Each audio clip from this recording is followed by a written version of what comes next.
another project of yours, which, you know, frankly is just a lot more interesting than this Considering Suicide book that we've been promoting. Let's just say it has even more potential to make a difference. I think the title is going to be Tough Choices. Some alien being of great and malevolent power has taken you by the lapels of your shirt and is holding a weapon.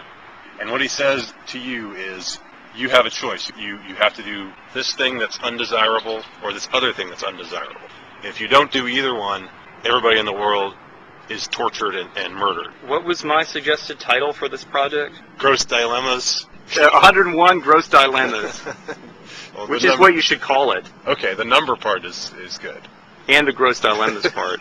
Give me a gross dilemma. Okay, the whole world will be destroyed and everybody will die a horrible death unless you either have sex with a beautiful woman who is HIV positive, or have sex with a man, unprotected sex, with a man who's not HIV positive. All right, this applies if you're a man, of course, because I think mainly men who will be interested in this in the first place.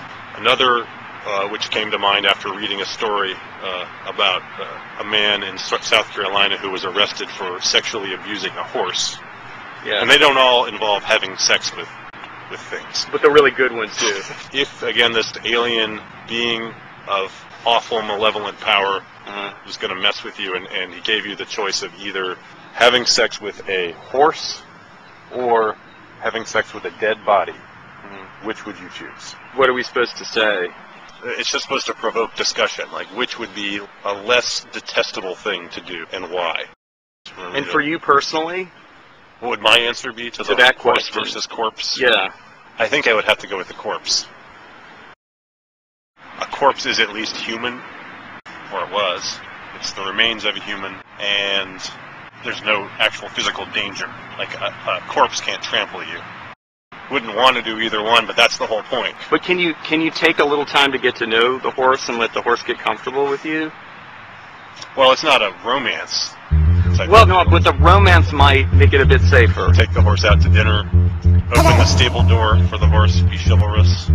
Whatever they like, you know, you stroke their hair. I don't know if the alien would allow for that.